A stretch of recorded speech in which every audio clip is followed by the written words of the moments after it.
Jo'ra, imillamay, tezroq gapir. Ishim ko'p, soat 2 bo'ldimi, uxlashim kerak men hozir. Suboh shu desangiz uyga ariqcha kavlash kerak edi. 2,5 metrga 1 metr. Banyaga qarab olib borish kerak, bittasini hovliga qarab olib chiqish kerak. Shunday ish bilmaysiz. Ha. 7 million berasan, Jo'ra.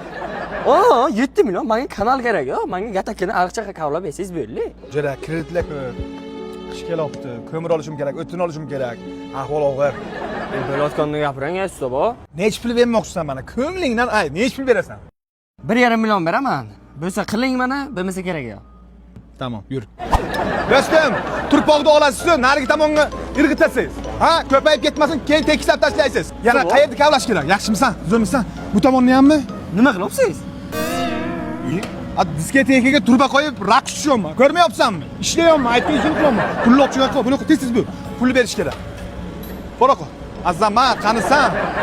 Azamat, Samsungcha nechta gaplashding? 300 ming so'm gaplashib bitta kovlasi bilan. Halol bo'lsin, Majora. Ko'ryapsanmi? Ko'ryapsanmi? Marketingni o'rgan Jo'rajon. Ertalabgacha dam olamiz. Qanaqa qilinadi usta bu?